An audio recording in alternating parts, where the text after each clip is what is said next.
I'm here again, Allison Johnson, talking about emotional intelligence and increasing that. Remember, emotional intelligence is knowing yourself really well, being able to read other people, being great in interpersonal relationships, and controlling your own emotions and self in interpersonal relationships. Stress management encompasses all the above. So, given you 4 tips already if you look at my posts on LinkedIn, Facebook, and some other places. And they are this so far. In order to learn more about yourself and how you show up, first of all, it's good to journal daily about how you're feeling about things. What's triggered you is number 2, especially when you get triggered and feel strong emotional reactions, whether you act on those or not is another story. But what triggers you? And then practicing mindfulness. When something does trigger you, what's going on in your brain? How do you observe what your thought patterns are? And we have automatic ones and we have reactional ones. So getting to know those is very helpful. And exercise, surprisingly, is really helpful for emotional intelligence too, because it tends to give us time to think. It just helps the endorphins in our brains, helps us feel good all over. It helps with intent, attention, and focus. And just there's nothing bad about exercise unless you overdo and pull a muscle. So now that we've been thinking about some ways to learn more about ourselves, and the next thing is to set a goal. So, in this time, if you've practiced any one of those techniques, have you noticed something that you didn't know about yourself before? And is it something that you would see benefit to yourself or others in trying to change? So, then I have one. I was with a friend for a week in Arizona this past week. I have known her for years. She's one of my besties. And you know how it is with best friends, spouse, kids, whatever it is. Pretty much you can tell each other anything, things that other people won't tell you. So, what she said to me was, stop for a second.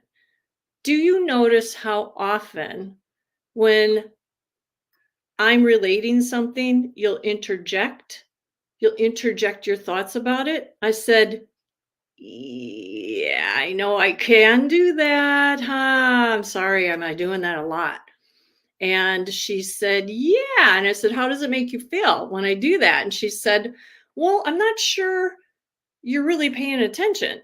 So, well, man, that's the last thing I want is for somebody to feel like I'm not paying attention.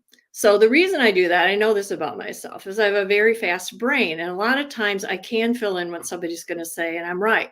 But there's a lot of times where I may not know the full story and make an assumption. And whatever the case is, if people tend to do that, whether or not we're right is not the issue. They don't feel well listened to. Now, I want to assure y'all that when I'm coaching and I'm working with someone, I have totally trained myself not to do this. And my clients out there, if I'm wrong about that, please call me out because this is that's how my fast brain works. Is that's my thing. That is the thing I want to change in casual conversation to make sure that I'm fully listening, being an active listener, even then, not just when I'm working for people that I love. And so that is my intentional goal that I'm going to set. Now, I'm going to write it down. I'm going to put it on post it notes, which is today's tip, by the way. You discovered one thing you want to change or improve about how you interact with others, how you manage yourself, how you show up to other people. Write it down. Otherwise, it won't happen. And then put it everywhere. Put it as reminders on your calendar, put it post-its on your computer, put it on your dashboard, put it on your mirror. Tell other people that you trust to give you feedback. Big issue is trust there, to cue you when you either are or aren't doing something that you set an intention to change. Now, I know I need that. So I've asked my husband to say, when I do this to you, and you've always said I have, now I'm really working on it because I really get it. Just cue me. And he said, how do you want me to cue you? I said, just hold your hand up. I'll know what it means so that I can build my self awareness of when I am doing that to people in casual conversation. So, your turn. What's your one thing that you want to improve or change? Write it down. And if you want to know more, get a hold of me and I'd be glad to help you out. Good luck. And remember, everything takes time. So don't get frustrated if you keep blowing it because it just is going to take some time to build up new habits. Talk to you next week. Bye.